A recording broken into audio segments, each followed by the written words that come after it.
And this is the first of two presentations that I'll be doing.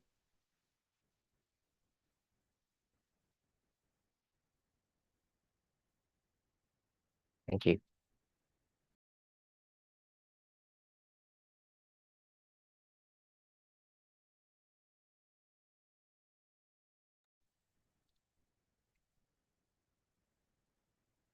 Let's open with a word of prayer.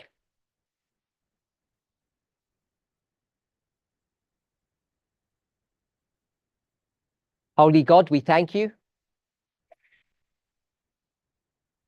for your watch care over us. We know that we are living in momentous times.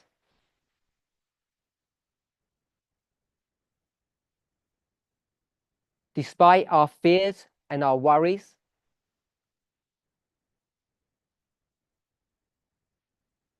even our confusion, we ask that you would help us to have confidence in you,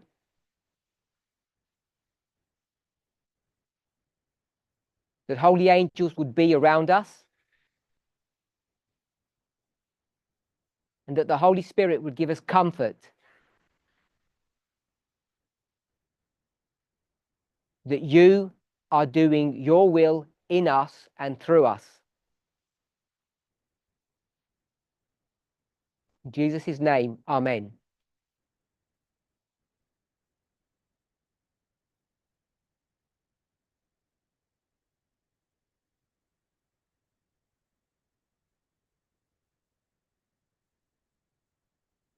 For some time now, I've been speaking about my role in the Sunday Law message.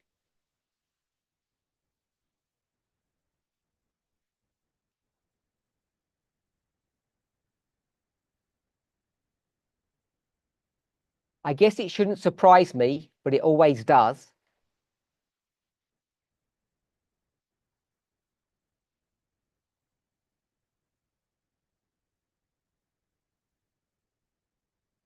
The more information is given, the more people seem to be confused.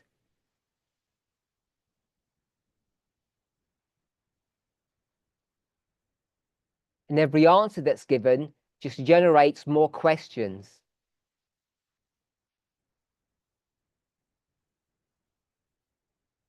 I hope, like myself, that you're not worried. But I know that's not true because many of you talk about your fears.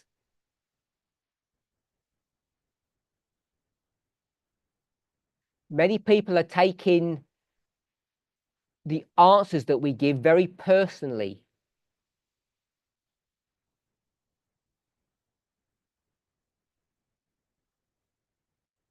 I say that not to judge anybody, but it's a living reality now that the theory of these messages, the message of Daniel 11, is now affecting us personally, individually, in a way that many people didn't realize.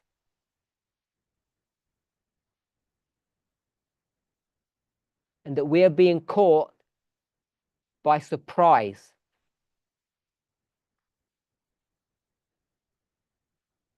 One of the elements of this, which I've addressed specifically in the last two camp meetings, South Africa and Germany,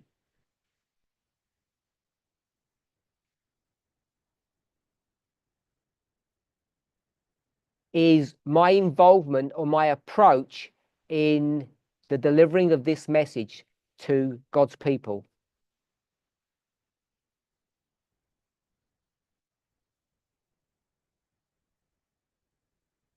So I assume everybody has watched those camp meetings.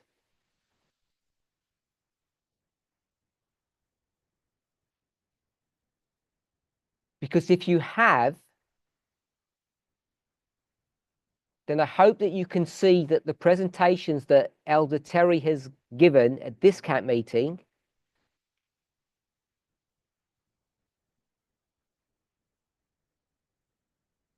are just a further development, not only of her previous messages,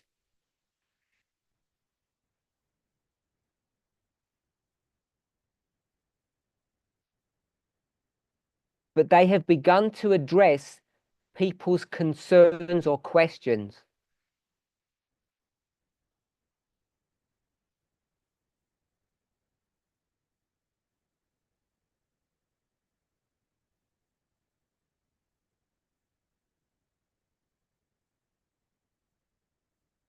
As we were preparing for this camp meeting, I say she and we deliberately,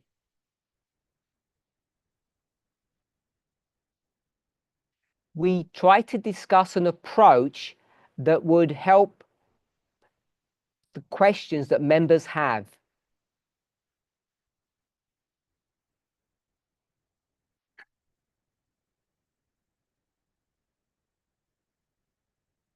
I've already spoken about this issue, the issue of angels. And in our preparation for this camp meeting, we discussed the subject of angels and identifying who they are and what their message was.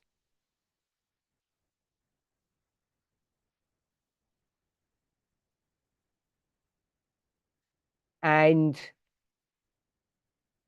the result of that conversation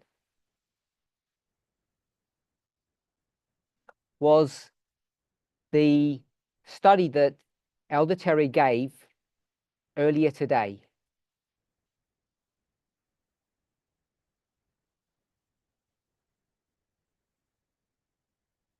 We were well aware that it would spark further questions and maybe even discontent.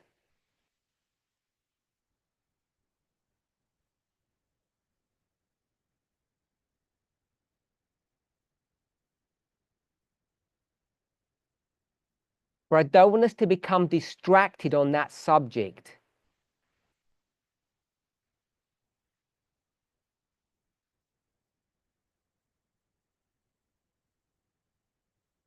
I believe she made it really clear that there is a single message. That at the time of the end, there's a message to both God's people and humanity at large, or in general,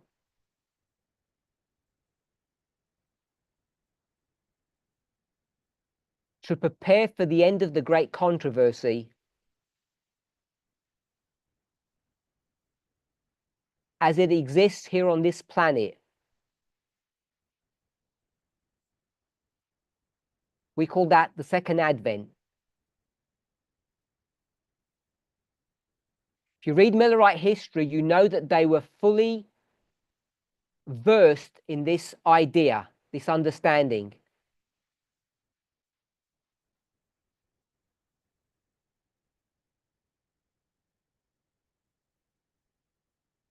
What we have done, following in their footsteps,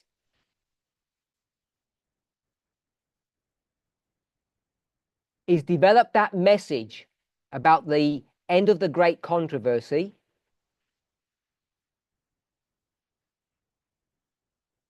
And as we go to the Bible, we see these various angels with these various messages.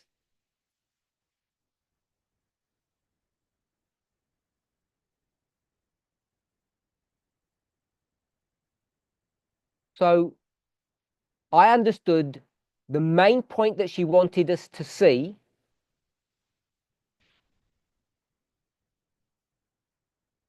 is that whether you look at any specific individual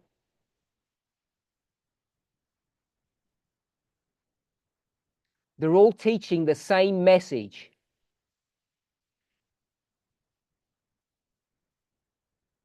And when you go to a specific event or time period,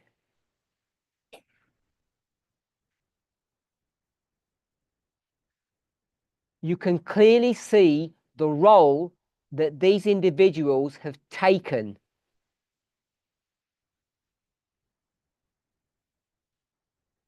If you don't like the word taken, we could use the word fulfilled.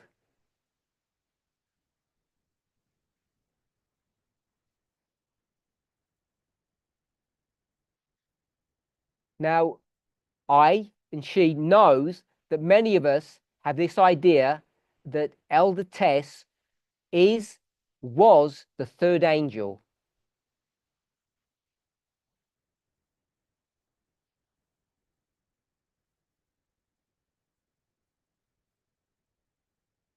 And I know that people have differing ideas about angels.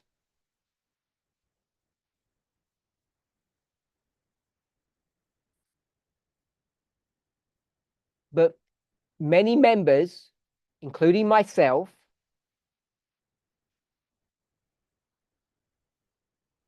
believe and have taught for years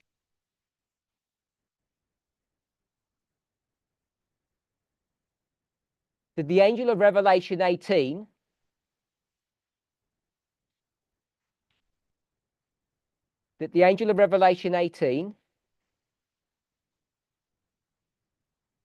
as portrayed even in early writings,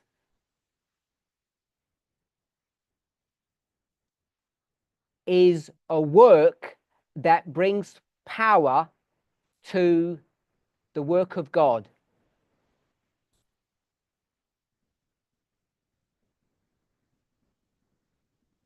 So this is early writings, page 277 in the English.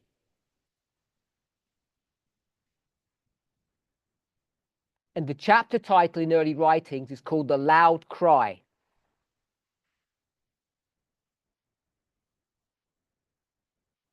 And I think it's a movement position that this loud cry is the work of the second angel that occurs in the time period of the Sunday law.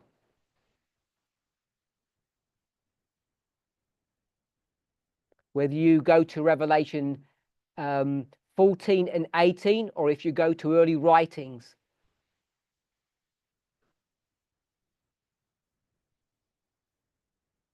You could even go to the Great Controversy and see the same truth.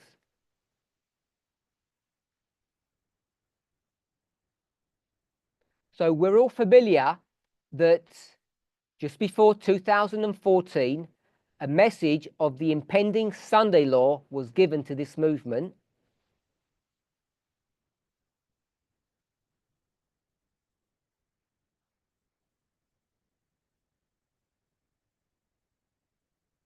And for whatever reason, when the time was fulfilled and we entered into that dispensation in 2014, the message of the Sunday law had been fulfilled, but it had not got power. Depending on what story you want to tell, we can explain why it didn't have that power.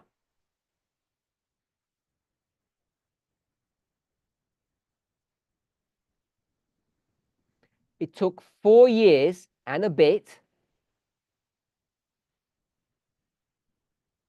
for someone in the movement to be raised up to explain the Sunday law.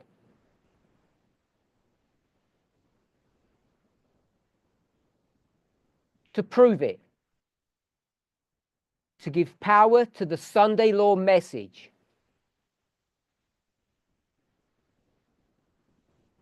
seems to me, to us, Elder Terry and myself, as she clearly taught in her last presentation, that it was Elder Tess that was raised up to give clarification to the Sunday law message.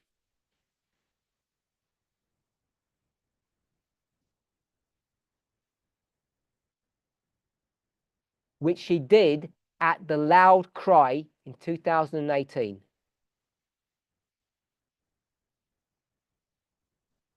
We call it the midnight cry, but I want us to all know that it's the loud cry.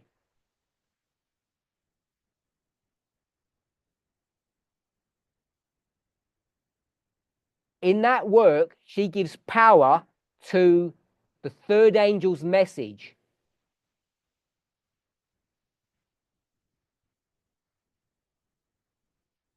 A message that she never gave.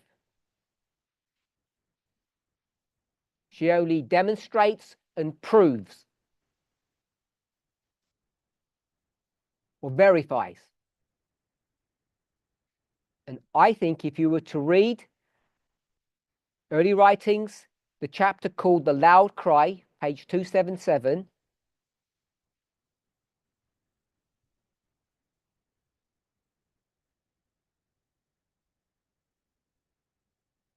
the chapters preceding, the chapters before and after, in combination with the great controversy and revelation,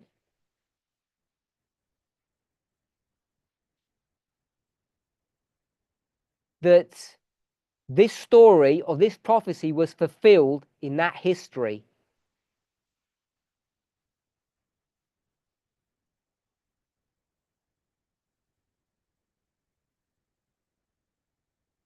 If that's the case, then she takes the role of the second angel. I just want to quote from early writings.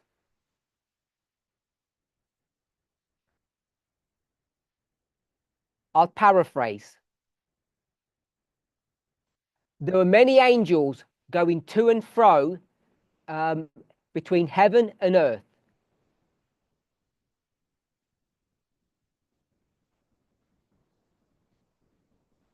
This is before the event, because they were preparing for something.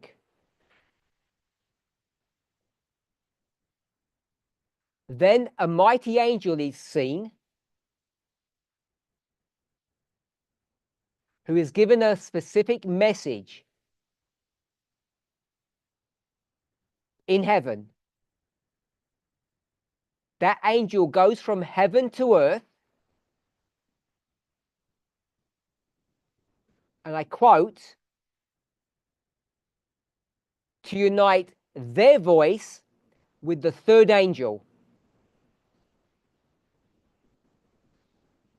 and to give power and force to the message.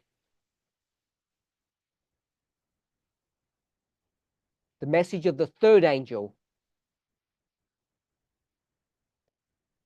Paraphrasing, this angel that's in heaven, that's told to come to the earth,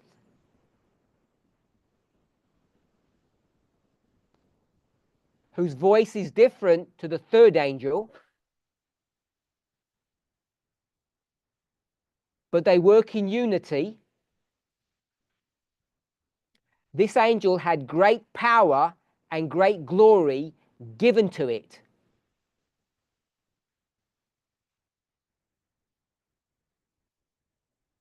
And as that angel descended, that glory lit the earth.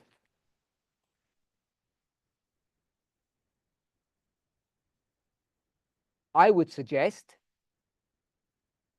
in that history, if you can remember the events, just the story you'll see that when Elder Tess came to this movement,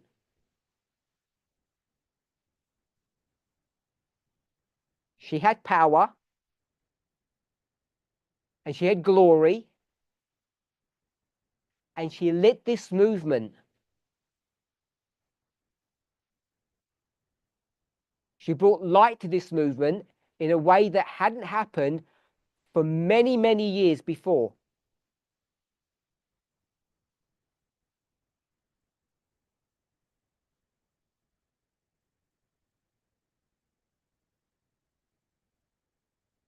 The light which attended this angel went everywhere. It says penetrated everywhere.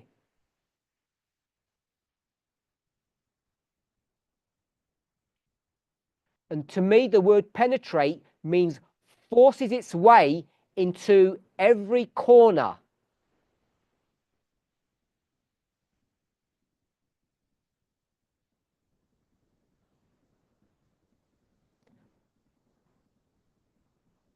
And then it says, and the angel cried. So this cry at the beginning of the sentence is described as light.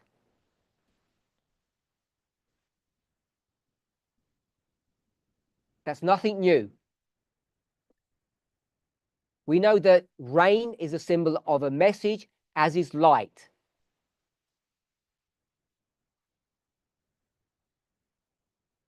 And that message penetrates throughout this movement everywhere.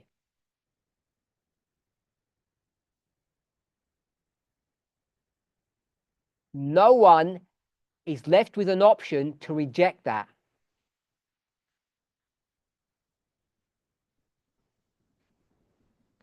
So that light that goes everywhere is the message that is given with a loud or a strong voice. And we know what that message is, because you're all familiar with this chapter. It's been taught many times in the past.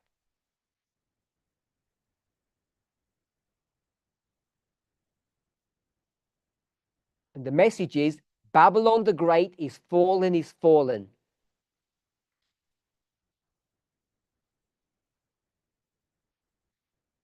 That's what we were taught this morning.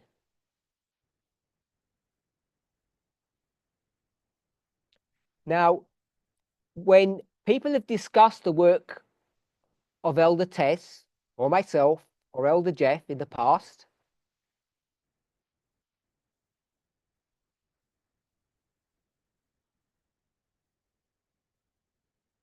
many have fallen into the ditch of making things very literal.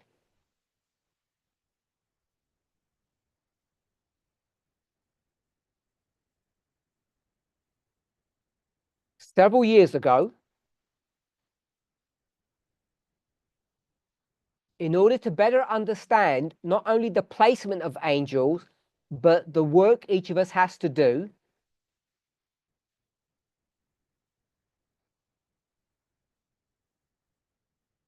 this line that we all believe in, accept,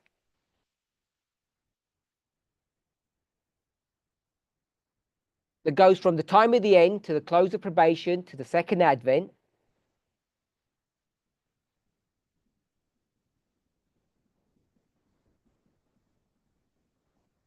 it was explained with two models.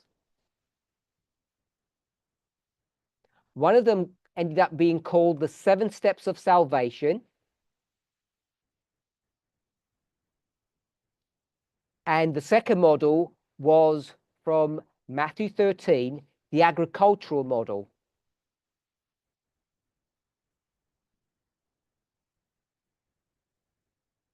The 7 steps of salvation has received very little attention, and I'm not sure why.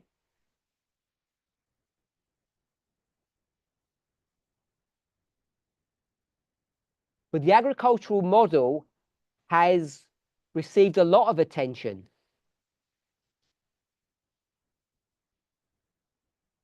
And I think it's received a lot of abuse.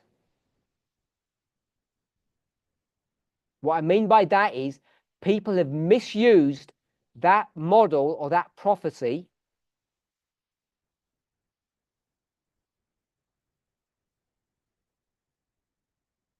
and they've tried to use it to do a work that it was never intended to do.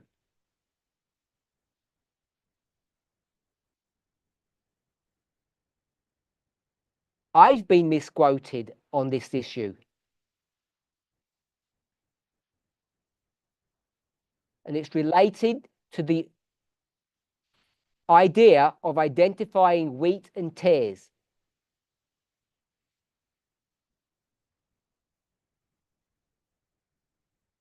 That study was never designed to do that.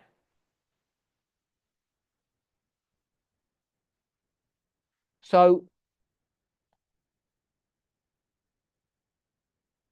those two models were used to better understand, I'll just call it our line.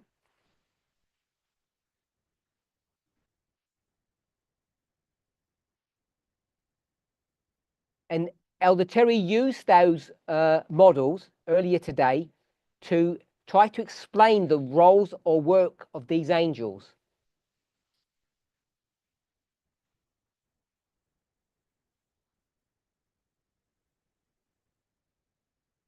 And because in that study,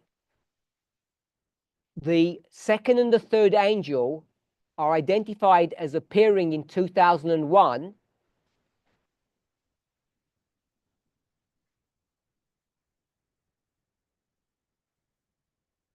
what people have done is try to place Elder Tess on that line in 2001.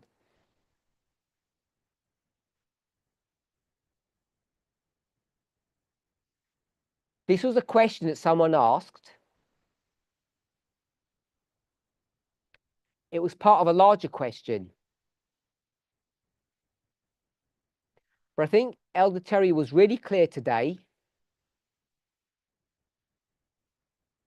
that the arrival of the second angel in 2001 was whom? Who did she say it was?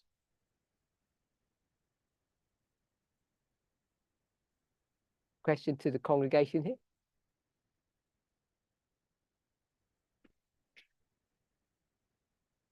Elder Jeff? Yes? They're all okay. So we've got a few people saying yes. Elder Jeff, she identified Elder Jeff to be the arrival of the second angel in 2001.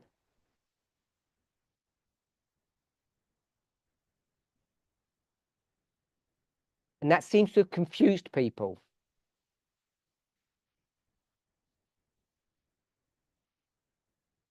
Because people will say, I thought someone else was the second angel.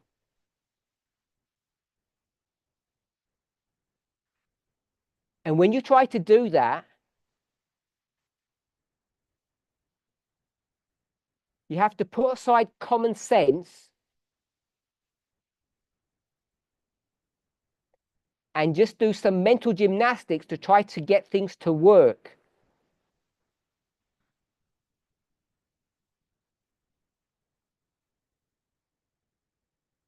Elder Tess is relatively young, so we have to check that she was even born in 2001 as an example.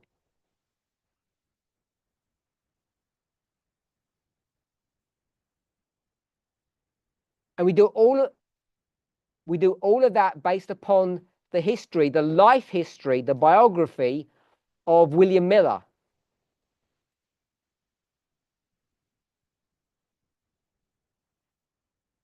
Now, I'm not trying to criticize people when they take that approach.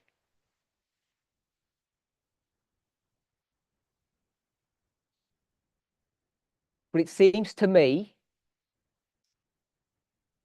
that when I heard her say that Elder Jeff was the second angel that announced the fall of Babylon,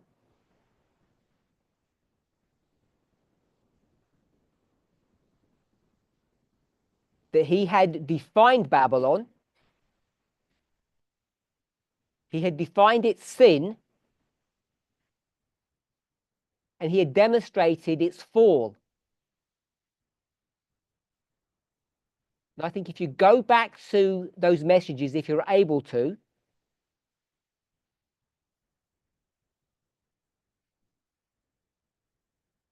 that you can see that in his ministry.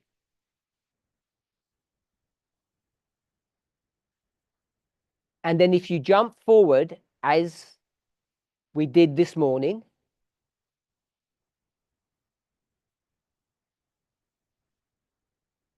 Elder Tess is going to stand up at the loud cry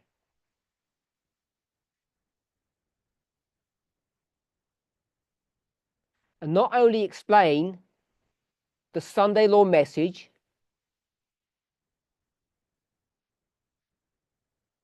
she speaks about the complete fall of Babylon.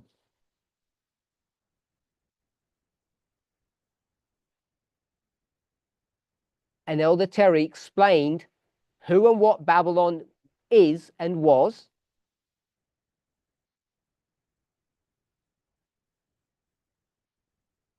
And I think we're all familiar enough with the message of 2018 to understand what that fall was.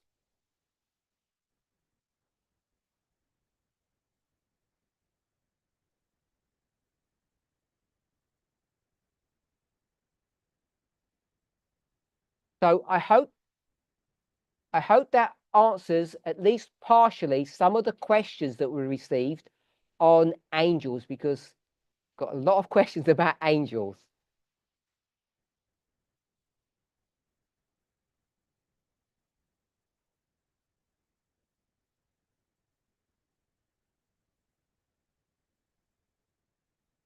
I didn't want to, at this presentation, to develop any additional thoughts, really.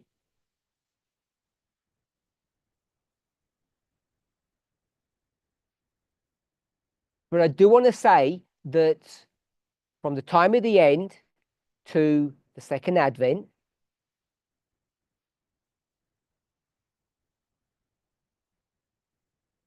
I know we have various Sunday laws,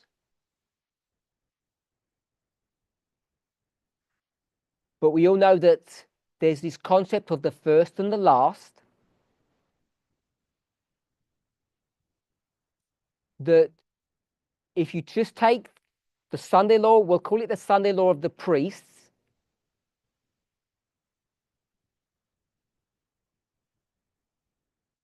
making it the loud cry for the priests.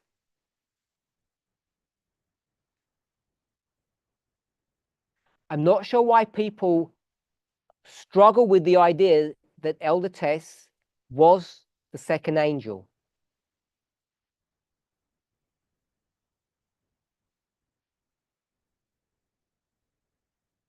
It's empowerment. She meets all the criteria.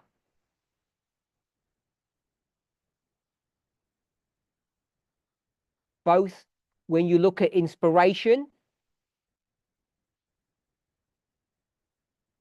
where it identifies what that message is and what the angel does,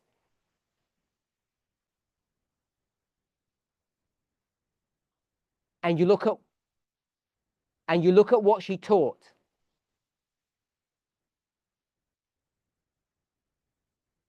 So these are repeating or recurring themes, these various Sunday laws.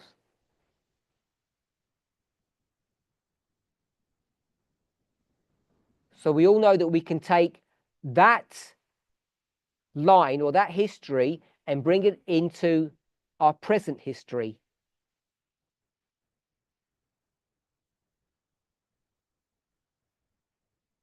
But it's also a continuum. It's also one line.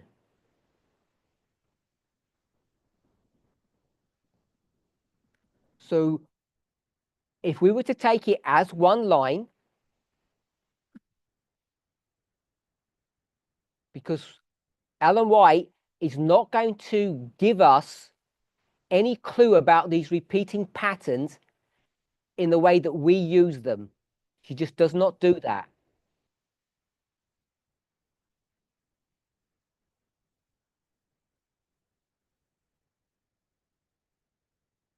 So think about the line that we have. We call it the line of the 144,000.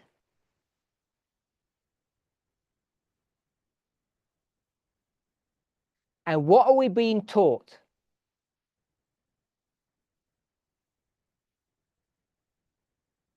That before the Sunday law, the one that many of us believe we are now in,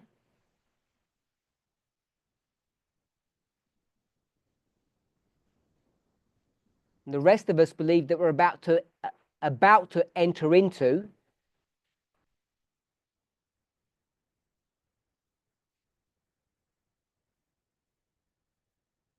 one thing that we should all be able to agree on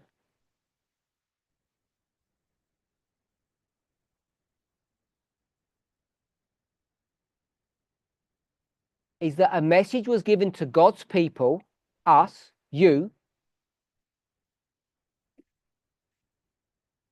that Babylon completely fell before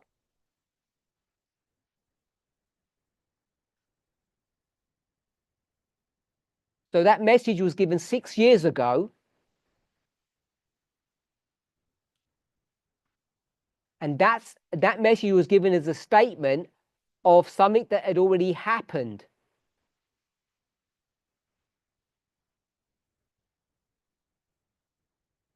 So long before the Sunday law that we're now in or about to enter into, depending on your view,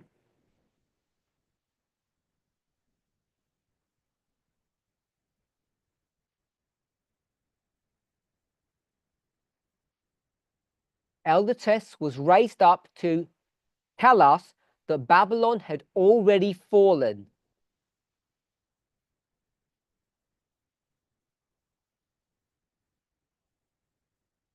That's a line of continuum, if I can use that term.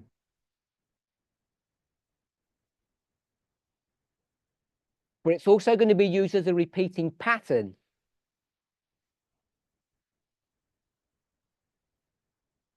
Because the message will come from amongst us in the future that Babylon has fallen, has fallen.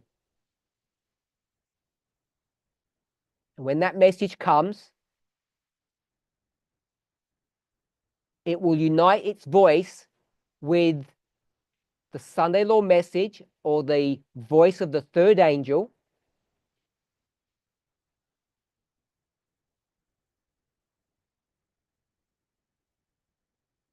And give power to that message. So I want us to see that it's a repeating pattern, but also a single line.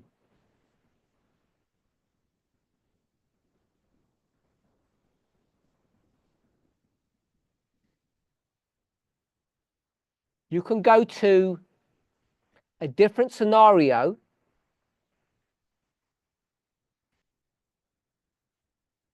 and try to make Elder Tess or myself or Elder Jeff a different angel.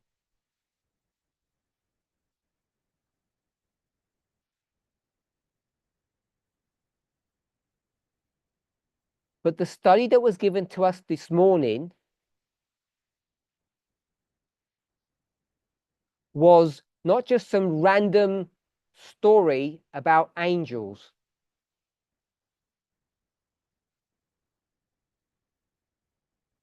It was given in the context of the issues that are presently with us in this movement regarding the Sunday law question.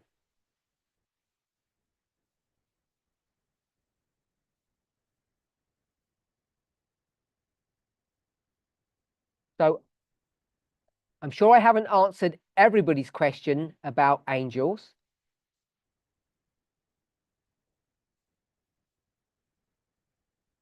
but I hope I've answered most of them to at least to some people's satisfaction.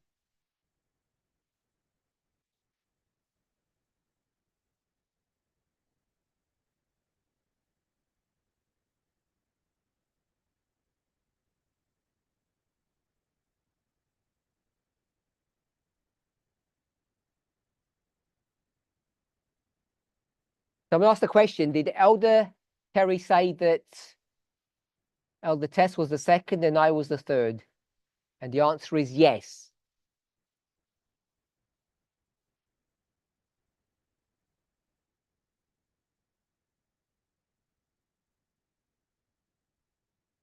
They asked for an explanation. Hopefully I've given that now.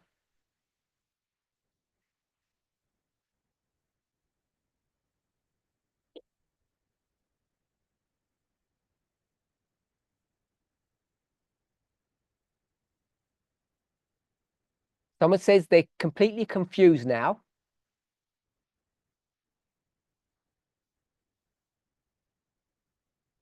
And they asked the question, is Elder Terry saying that Elder Tess and myself are both the second angel?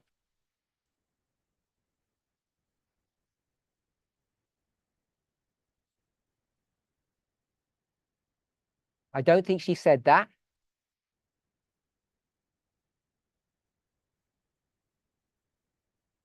So I'm going to ask Elder Terry directly now.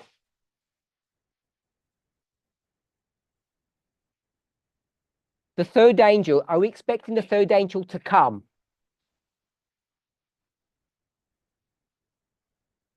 I didn't think you said that. Are you able to answer that question? Are we expecting someone to be raised up who we're going to call the third angel sometime in the future?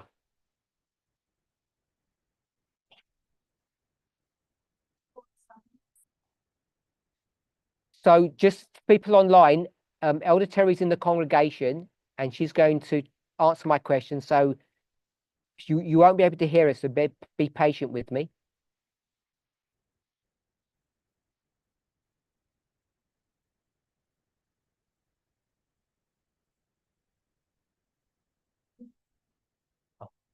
Go ahead. I can hear you, but Years ago, the third angel arrived in 2001. But the third angel is already here. so the agricultural model, I believe, as Elder Terry explained earlier today,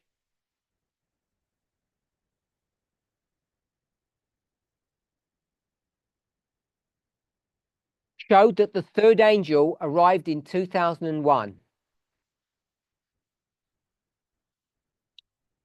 So the third angel is already here.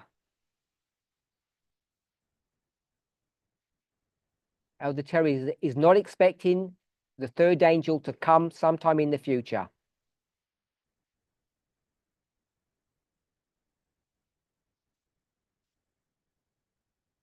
So the second part of the question was the empowerment of the third angel. Is that still to come?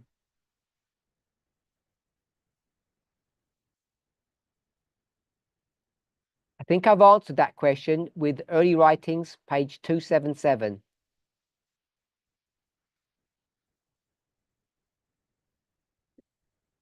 The loud cry, the third angel's message will be empowered.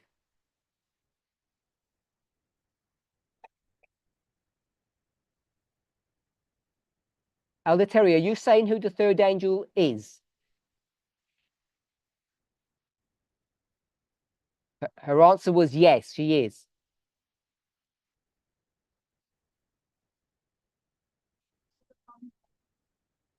It's Elder Parminder myself, she said. I think she was explicit about that today.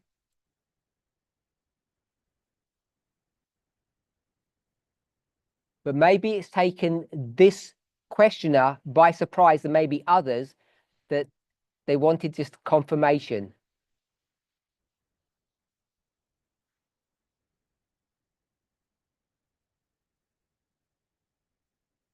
So I'll have a go at the next one. This person feels that the Waymarks are being pushed into the future.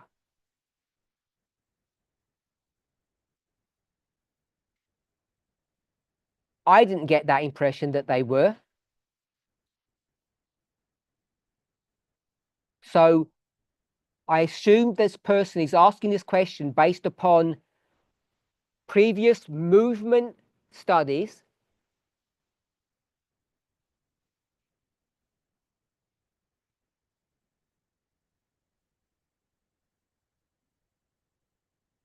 by other teachers, or they're being, or Elder Terry is changing her own Waymarks.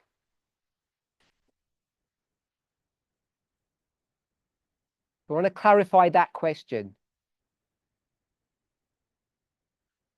Elder Terry, are you moving any Waymarks now than you had spoken about over the past 24 months, 2 years? Not to my knowledge.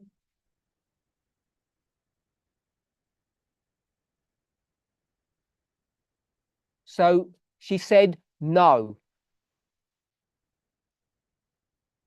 Often when something is taught, it's misunderstood. And when clarification is given, it looks like something new is being taught.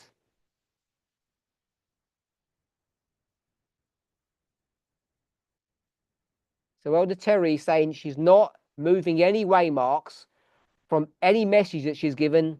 I've just randomly said the last 2 years.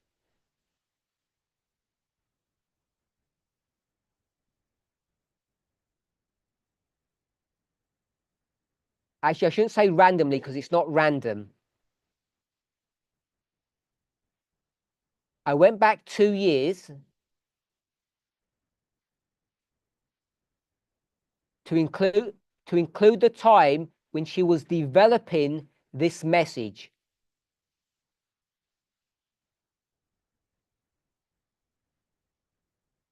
To when it first got delivered. Here in Fiji, in fact. Don't know if we remember that. So the rise and fall of the 6th and 7th kingdoms.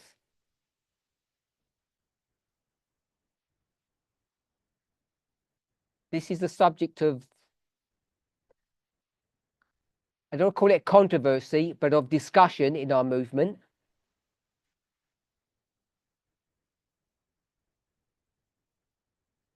Oh, sorry, have you moved any of that? The rise and fall of the 6th and 7th kingdom?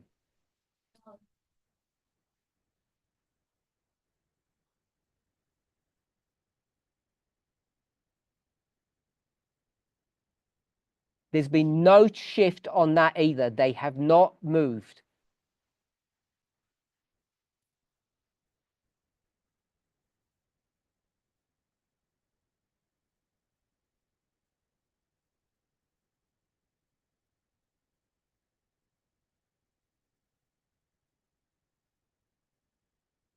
We used to say that the fall of the king of the south begins at Panium. We'll go with that.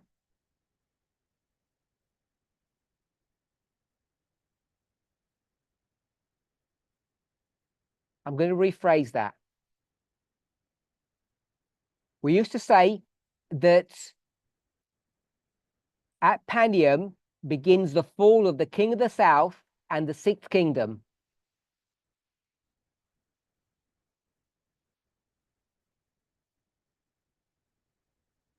That fall continues to the Sunday law, to the 7th kingdom. Is that changed?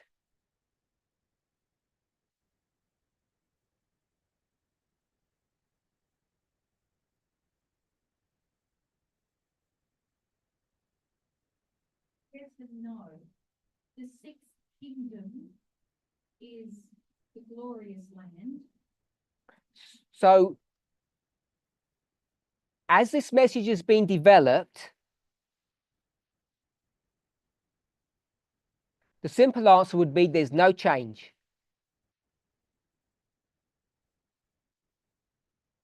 But as the message develops, it can appear that it is changing.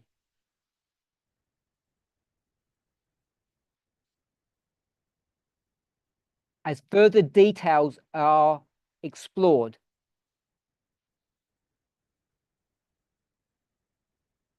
The sixth kingdom is the United States.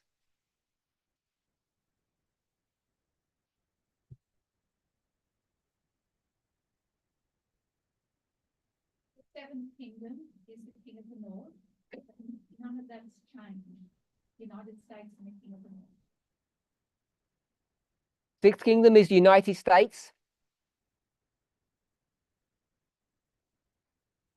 The seventh kingdom is the king of the north. Is the United States. Trumpism. We'll say, I'm going to use two phrases, United States, and another phrase is Trumpism.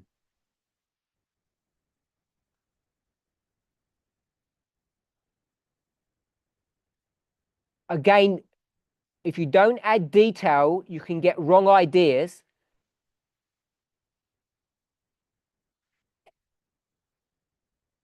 And as soon as you give more detail, it looks like things are changing.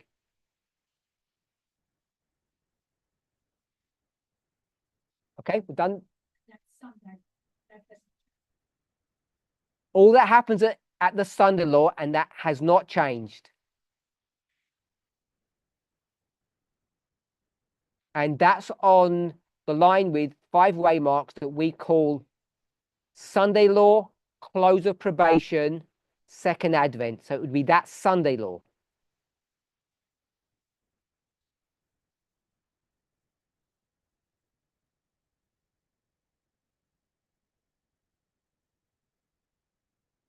Okay. And the king of the south. on the line of pagan Rome. We mark the demise of the king of the south of Panion. So from the line of pagan Rome, as we were taught today in those two presentations,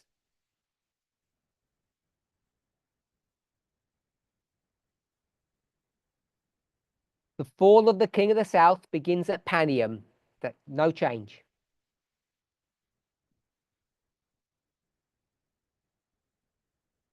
That detail wasn't given in today's study, but the king of the south is also part of Egypt and will fall at this worldwide Sunday. So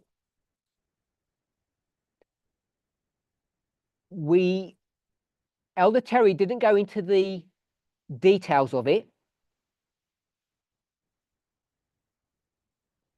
but she began to lay the groundwork in her two presentations.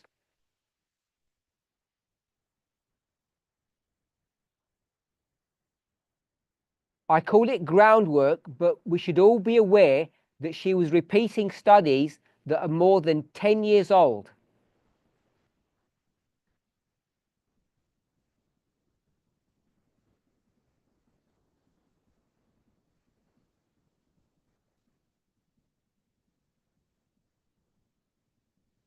Which is something that I've been recommending that teachers in our movement should be doing.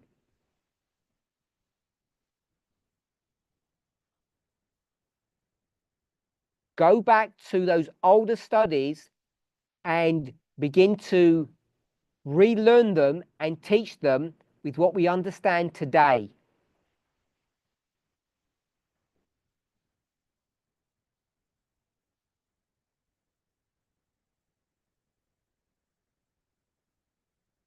And as soon as you do that,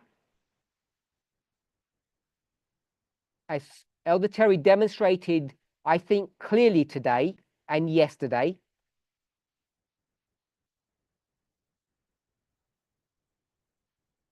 that what many of us have either forgotten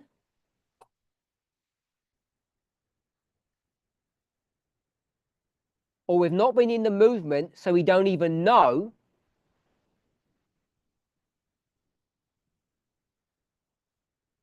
because we've stopped teaching these things for a long time now.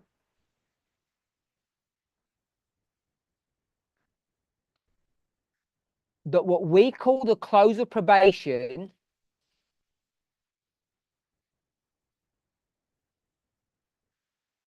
is in fact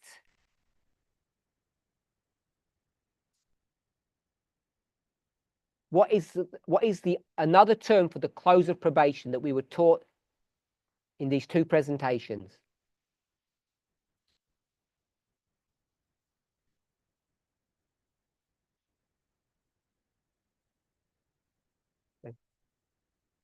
Now, so we're going to call it the Sunday law, and some people have called it the worldwide Sunday law, and others have used the term universal Sunday law. So I think it's important for us to both remember that and to learn it anew if we didn't know.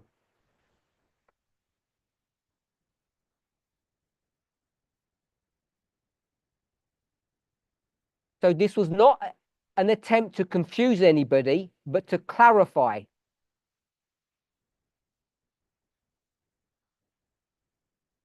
So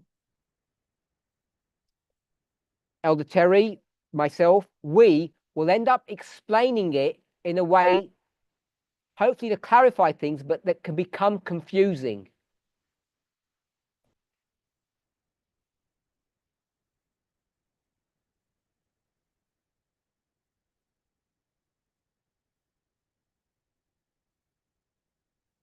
Because now people are we're going to say there are two Sunday laws.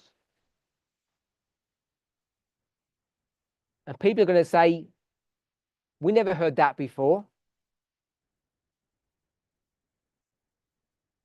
But the point is that you have heard that before, or it's been taught that before.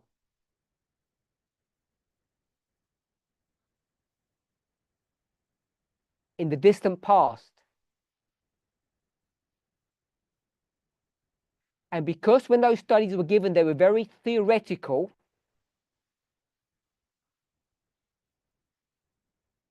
sometimes the impact of what they actually meant didn't fall upon us. We didn't understand the implications.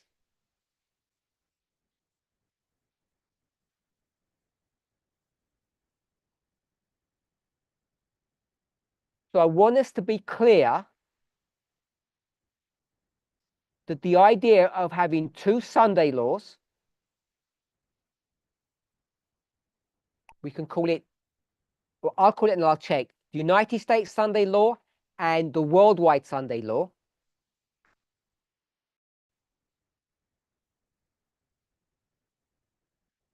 Are those terms okay? Elder Terry agrees with those terms. She used the phrase point and period. That's one thing she spoke about. And then she reminded us. And those of you who have studied Ellen White's material closely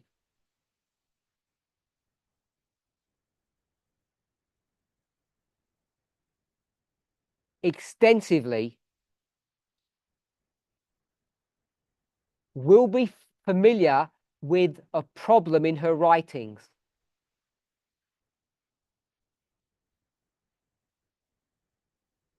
which you may not have fully understood until now, today.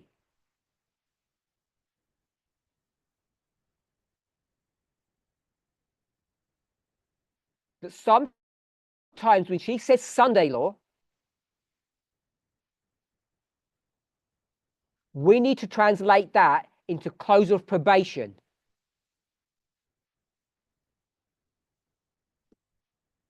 Which I'm sure will change things in your mind about where to place things.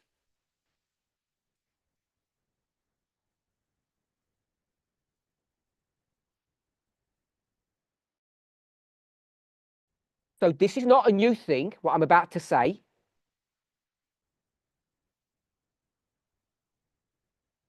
And so as things develop, it should not catch you by surprise.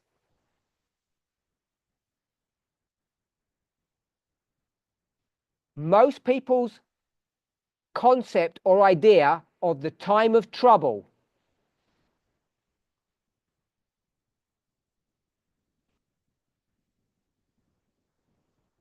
is a time period where the world is turned upside down and is being destroyed.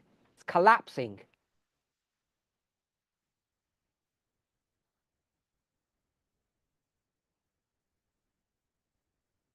That the plagues are falling. And we have this, I think we have this idea in our mind with the phrase, he shall come to his end.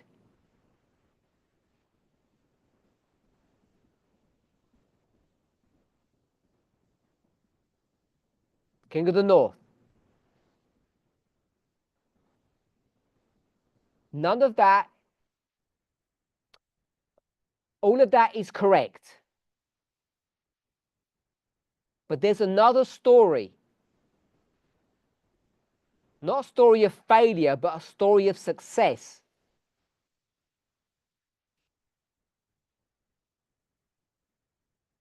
The close of probation marks the point when the United States, the King of the North,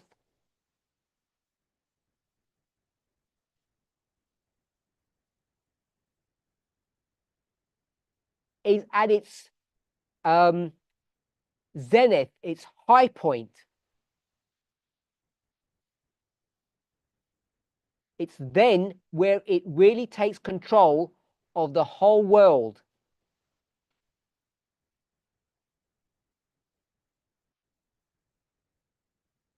For a short period of time.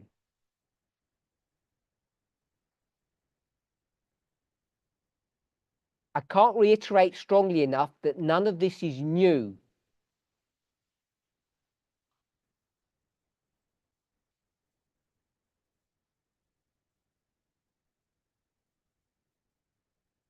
As soon as you consider that, when you consider the fall of the King of the South, its wound, its death, the way we lay out that death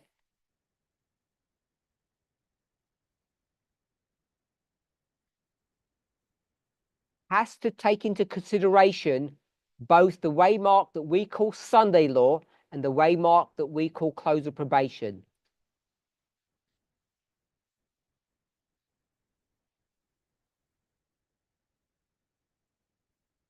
Or that we would call the United States Sunday law and the worldwide Sunday law.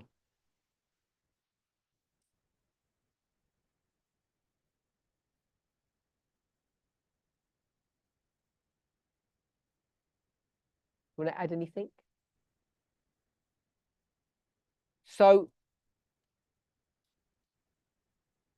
in an earlier study that Elder Terry has given,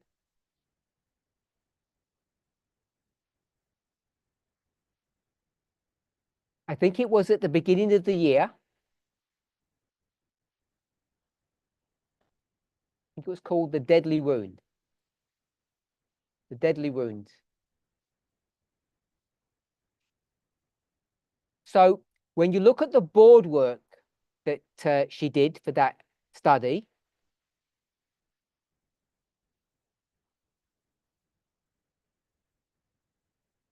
and you compare that to the board work that she did at this CAT meeting,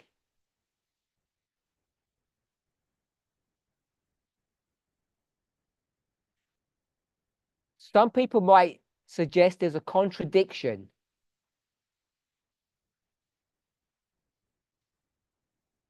In that study,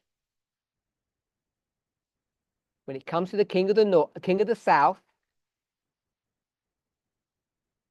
she said the death of the king of the south was now, or 2024.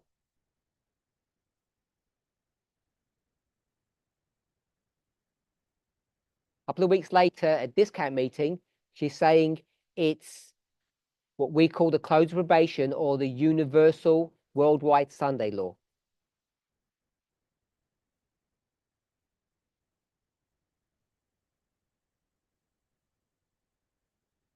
And what's thrown people is that when you look at the sixth and seventh kingdom, you can come to those same conclusions.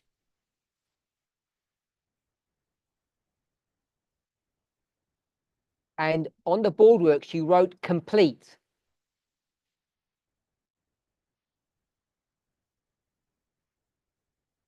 So the question is, if the death is complete last year,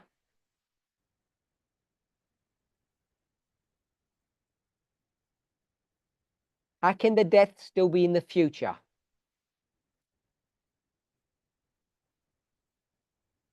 You have a go at that one. Back in the past, we identified the change from the king of the south to Egypt. In the past, we spoke about the change from the king of the south to Egypt. Russia,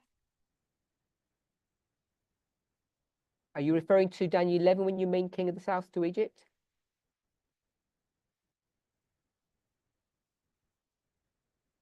So if you go to Daniel 11,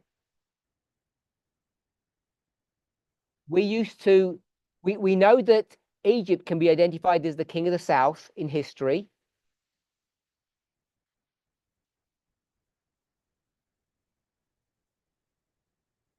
But we use those terms separately in those last 6 verses.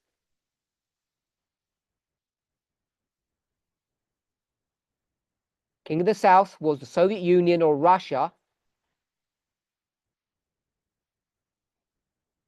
Egypt is the world. Daniel, the king of the south, becomes the world. It becomes part of the world. And that's what Russia is today. It's just part of the world that is being called the Trump, to bow the knee to Trump. So when people give me answers, sometimes I change them slightly, which some people don't find frustrating.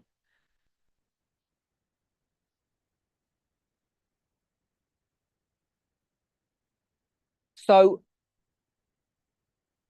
we appreciate that this information or these ideas may be new.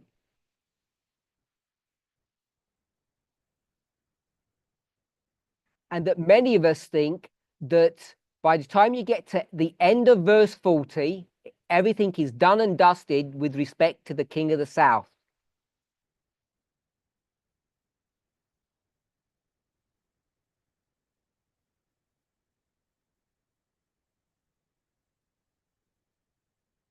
And at one level, the answer is yes, it is.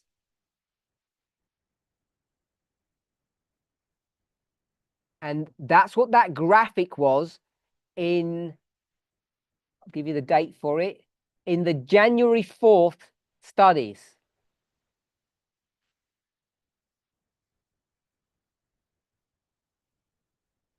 The death is complete.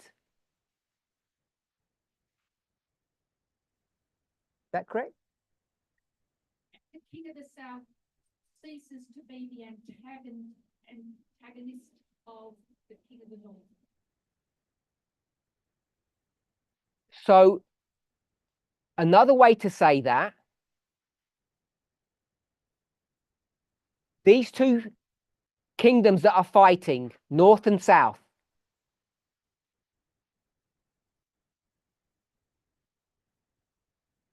in the January 4th study, and according to the Time of the End magazine, and in agreement with what most of us understand,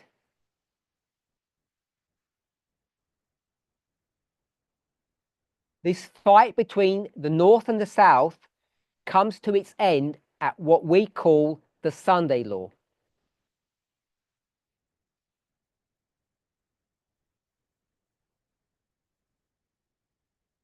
But that's not the end of Russia.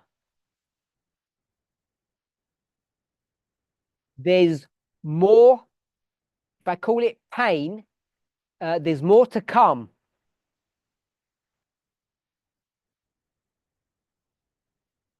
There's more for it to lose. So when the United States then takes on Egypt,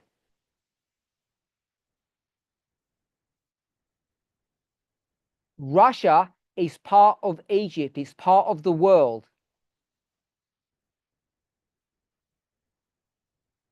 And it's only when we get to that point, which we call close of probation,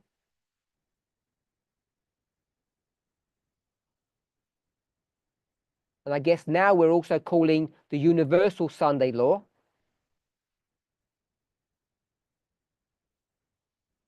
we would mark the complete end of Russia.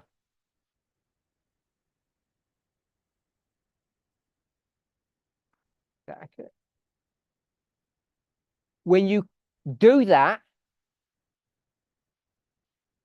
you have to be careful what you mark as a death, when what you're seeing.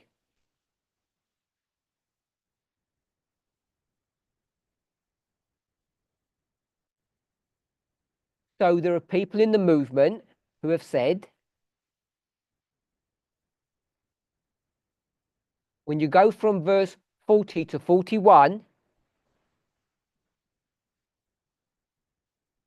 when the king of the south stops becoming an antagonist or someone who fights against the king of the north,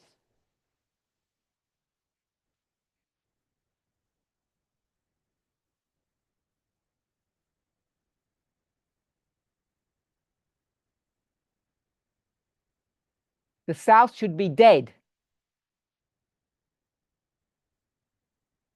And last year, Russia doesn't look dead. So therefore, last year could not have been the Sunday law. It must be in the future.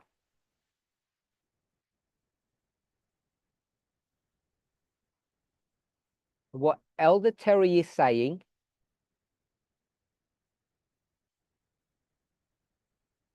without defining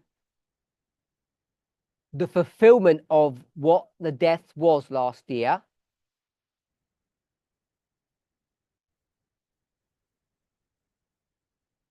except that she did,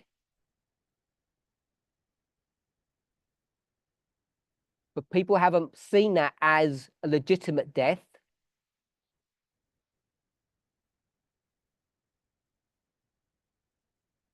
He's saying that the death that you're looking for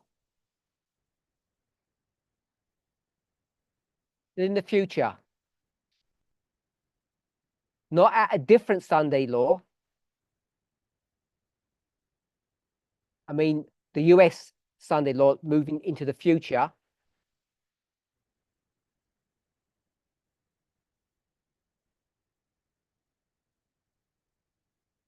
But it's at the worldwide Sunday law.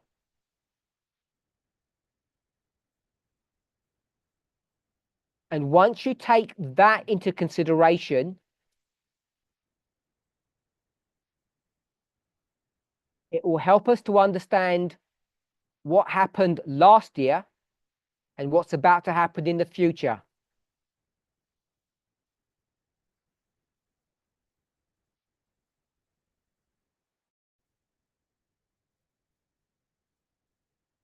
Is anything right? The deaths last year,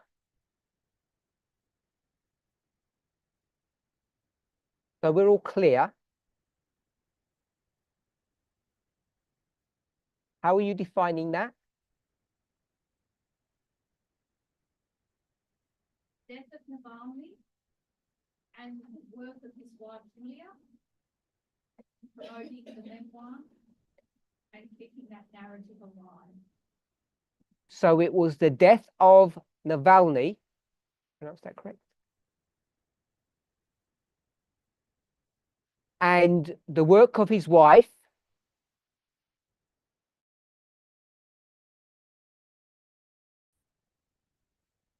in keeping his message alive.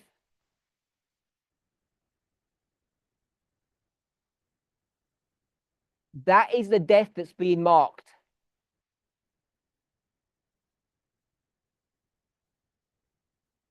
And this is not like being thrown as a gauntlet or a challenge to anybody. Don't see it that way. This is not being raised as a challenge to anybody.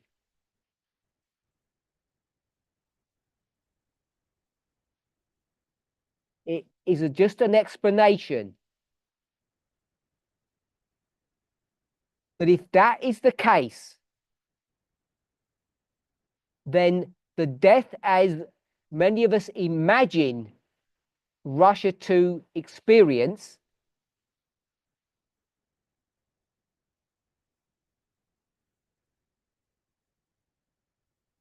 its future fulfillment isn't just some sleight of hand like a magician does.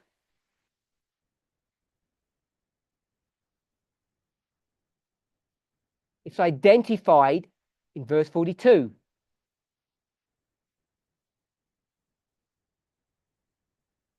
In the story of that final last hour, which we call the time of trouble,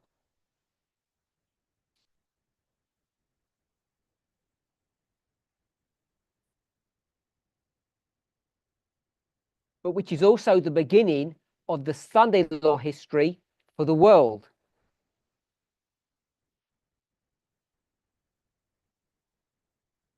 It's just for a long time we've never viewed it that way.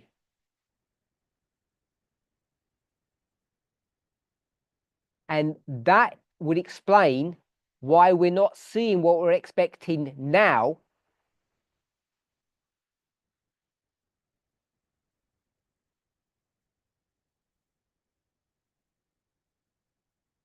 But it's a future event. Not because waymarks have been moved into the future as was suggested.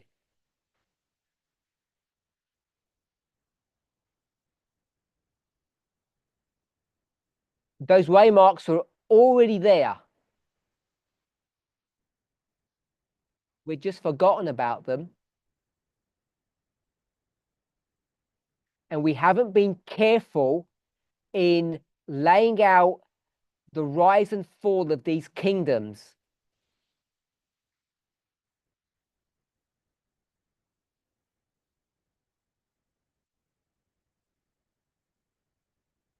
The rise of the king of the north and the fall of the king of the south.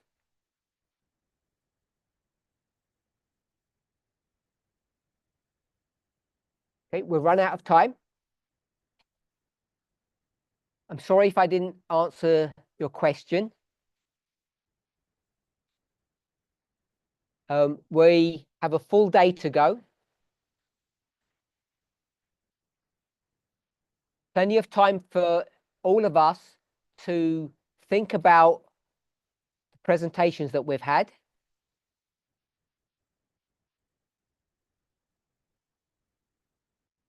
And we'll meet again tomorrow.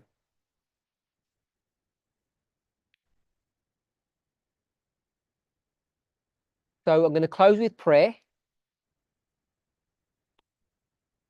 And as we did in the last study, we're going to turn the camera around and we're going to have a congregational hymn.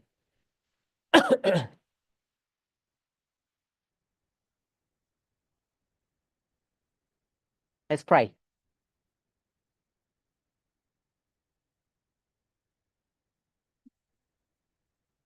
Holy God, we thank you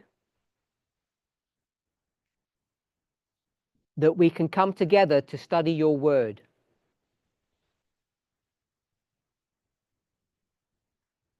We know that you want us to be in unity above all things.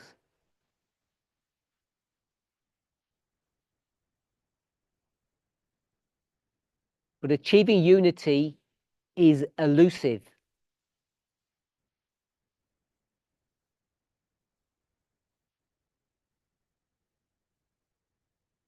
Is difficult. As we try to do this difficult work, help us not to have a partisan spirit,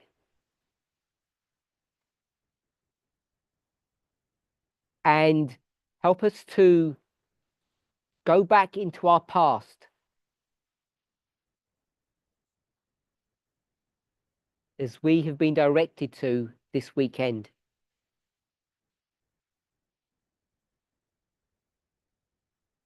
And try to reevaluate our present history with those stories from the past. Pray that you be with us and guide us. Be especially with Elder Terry. In Jesus' name, amen. So if you please stay with us as we sing our